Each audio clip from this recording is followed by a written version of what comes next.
ఈ వింటి నివారణలో ఈరోజు తెలుసుకునేది అంటే చెవి నొప్పి, చెవి ఇన్ఫెక్షన్, చెవి యొక్క ఇన్ఫెక్షన్, చెవి నొప్పికి వీటికి ముద్రలేంటి, ఇంటి నివారణలేంటి.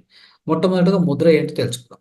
సో స్నేహితులారా, ఈ యొక్క చెవి నొప్పి అంటే చెవి లోపల ఇన్ఫెక్షన్ వచ్చింది, చెవి నుంచి ఏదైనా ఒక చీము గారుతుంది, లేదా చెవిలో ఇన్ఫెక్షన్ అయింది, ఇట్లా ఏమీ ఉన్నా కానీ, ఎలాంటి తొందరలు ఉన్నా కానీ చెవికి సంబంధించినవి మీరు ప్రాక్టీస్ చేయవలసిన ముద్ర శూన్య ముద్ర. స్నేహితులారా, శూన్య ముద్ర ఎలా చేయాలి చూడండి.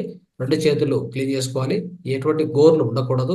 తర్వాత ఈ యొక్క మిడిల్ ఫింగర్ వచ్చండి, అంటే ఈ యొక్క మధ్య వేలు తీసుకొని ఈ యొక్క మన యొక్క బొటన వేలు ఈ మొదటి భాగంలో ఇట్లా టచ్ చేయాలి. తర్వాత దీన్ని వెనక పెట్టాలి. ఓకే చూడండి, ఇలాగా ఇది ఇలా పెట్టాలి. ఈ మిగతా 3 వేలు అంటే చూపుడు వేలు, రింగ్ ఫింగరు, చిటికెన వేలన్నీ కూడా స్ట్రైట్గా ఉండాలి. ఈ విధంగా పెట్టుకొని ఇలా పెట్టుకొని తొడమని పెట్టుకొని ప్రాక్టీస్ చేయాలి. ఇది శూన్య ముద్ర. దీని ఏమంటారు? శూన్య ముద్ర. అంటే ఈ యొక్క మధ్య వేలు, మళ్ళీ చెప్తున్నాను, బొటన వేలు కింది భాగంలో టచ్ చేయాలి, తర్వాత దీన్ని వెనక టచ్ చేయాలి. ఇంతే, చాలా సులభమైనటువంటిది. దీన్ని ప్రాక్టీస్ చేయాలి. ఎంతవరకు ప్రాక్టీస్ చేయాలి? ప్రతిరోజు మీకు ఇలాంటి తొందరలు ఉంటే 35 నిమిషాలు మినిమం, ఒక 35-40 మినిట్స్ ప్రాక్టీస్ చేయండి. దీని తర్వాత 5 నిమిషాలు ప్రాణముద్ర. ఓకే, ప్రతిరోజు చెప్తున్నాం కదా, ఏ ముద్ర తర్వాత అయినా కానీ ప్రాణముద్ర చేస్తే అది అంతిమంగా అద్భుతంగా పనిచేస్తుంది అనమాట ఆ ముద్ర. సో ఇది ఈ విధంగా చేయండి. ఇది చెవి నొప్పికి అన్నిటికీ అద్భుతమైన పరిహారం. తర్వాత మనం ఈ చెవి నొప్పి వచ్చినప్పుడు, చెవిలో ఇన్ఫెక్షన్ అయినప్పుడు, ఈ చెవి సమస్యలకి ఏం చేయాలంటే దీనికి ఒక సహజమైనటువంటి జీవనశైలి కొన్ని ఫాలో కావాలి. తర్వాత ఇంటి నివారణ 2 చెప్పుకుందాం. ఇప్పుడు చెవి మందగించడము, నొప్పి, లేదా చెవిలోంచి కారడం, ఏదైనా అంటే ఒక చీము కారడము, చెవిలో శబ్దము, చెవిలో కంటిన్యూస్ శబ్దం వస్తుంటుంది చూడండి, చెవుల్లో దుర్వాసన, చెవిలోంచి వాసన వస్తుంటుంది. ఇట్లా ఎలాంటి చెవి సమస్యలు ఉన్నా కానీ, అనేక వేరే ఇతర సమస్యలకైనా కానీ మనం ఒక సహజ జీవన శైలి ఒకటి అలవాటు చేసుకోవాలి. అదేంటంటే తలస్నానం క్రమ తప్పకుండా చేయాలి. చెవుల్లో నీరు పడకుండా జాగ్రత్త చూసుకోవాలి తలస్నానం చేసేటప్పుడు. ఇది చాలా ఇంపార్టెంట్. రోజు ఇంకోటి ఏంటంటే ఈ చెవికి ఎంత అద్భుతమైన పరిహారం ఉంటుందంటే, రోజు ఇట్లా చప్పట్లు కొట్టడం. ఇది చూడు, ఇట్లా చప్పట్లు కొడతాం కదా, ఈ చప్పట్లు కొట్టడం అనేది చేసినప్పుడు ఏమవుతుందంటే ఇట్లా ఇట్లా గట్టిగా ఇలా కొట్టాలి. కొట్టినప్పుడు పాయింట్స్ అన్ని ప్రెస్ అవుతాయి కదా, అప్పుడు చెవిలో ఉన్నటువంటి సమస్యలు కూడా సాల్వ్ అవుతాయి. అంత అద్భుతమైన పరిహారం. తర్వాత దిండు పెద్దగా ఉంటే, అంటే దిండు పెద్దగా పెట్టుకోవడం, మందంగా ఉండడం అనేది ఉండకూడదు. మనం కింద దిండు పెట్టుకొని పడుకుంటాం కదా, అది ఎంత ఎక్కువగా దప్పంగా ఉండడం, అంటే చాలా థిక్గా ఉండడము, హెవీగా ఉండడం అనేది ఉండకూడదు. సో సాధ్యమైనంత వరకు సన్నగా ఉండేటువంటి దీన్ని మనం ఉపయోగించుకోవడము మంచిది. ఇవి సహజమైన జీవనశైలికి సంబంధించినవి. ఇప్పుడు ఇంటి నివారణలో ఏం వాడవచ్చు ఈ చెవి సమస్యలు వస్తే చూడండి.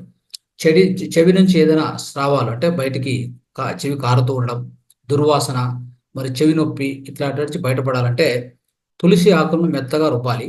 తులసి ఆకులను రుబ్బి కొబ్బరి నూనెలో వేసి మరిగించాలి.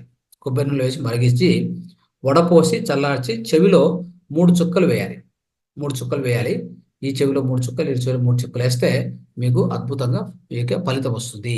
అంటే దీనికి ఏంటంటే కొబ్బరి నూనె ఒక 50 ml తీసుకోండి.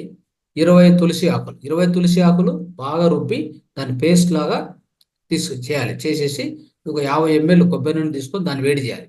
దీన్ని దాంట్లో వేసేసేయాలి. వేసేసి కొద్దిగా మరిగిన తర్వాత అది కొద్దిగా చల్లార్చి దాన్ని ఈ నూనెను వడపోసి సపరేట్ పెట్టుకొని ఒక సీసాలో పెట్టుకుంటే ఎప్పుడు కావాలంటే అప్పుడు వాడుకోవచ్చు. ఇది ఒక పద్ధతి. తర్వాత చెవులు నిస్తేజంగా మరియు ధ్వనిగా ఉంటే, చెవుల్లో శబ్దం వస్తూ ఉంటుంది కదా, అప్పుడు ఏం చేయాలంటే ఒక 50 ml బాదం ఆయిల్ తీసుకోండి, 10 వెల్లుల్లి రెబ్బలు తీసుకోండి, అంటే గార్లిక్ పీసెస్ తీసుకొని దీంట్లో ఈ యొక్క బాదం ఆయిల్లో వేసి బాగా మరిగించండి. ఎంతవరకు మరిగించాలి? అవి ఆ యొక్క బాదం, ఈ యొక్క గార్లిక్ పీసెస్ అంటే వెల్లుల్లి పీసెస్, తునకలు, అవి ఎట్లయిపోతాయంటే బాగా రెడ్డిష్గా తయారవుతాయి, అంటే బ్రౌన్ కలర్ వస్తాయి చూడండి. అంతవరకు చేయండి. చేసిన తర్వాత దాన్ని స్టవ్ ఆఫ్ చేసి దాన్ని పక్క తీసి కొంత చల్లారిన తర్వాత దాన్ని ఫిల్టర్ చేసుకోండి. ఫిల్టర్ చేసుకొని ఒక సీసాకి ఎత్తి పెట్టుకుంటే ఆ రోజుకు ఒక 2 చుక్కలు, ఈ చెవులో 2 చుక్కలు, ఈ 2 చుక్కలు వేసుకుంటే 2 డ్రాప్స్ వేసుకుని అలా చేస్తూ పోతే ఖచ్చితంగా మీకు ఈ యొక్క చెవుల్లో వచ్చే శబ్దం ఉంచండి, రింగింగ్ సౌండ్ అంటాం, టినిటస్ అంటాం యాక్చువల్గా. ఆ శబ్దం అంతా ఆగిపోతుంది, ధ్వని రావడం కూడా ఆగిపోతుంది. ఇది అద్భుతంగా పనిచేస్తుంది. తర్వాత మళ్ళీ అది వేసిన తర్వాత ఏం చేయాలి? ఒక గంట తర్వాత నీట్గా లోపల శుభ్రం చేసుకోవాలి. 2 చెవులను దూది కానీ తీసుకొని శుభ్రం చేసుకుంటే మంచిది.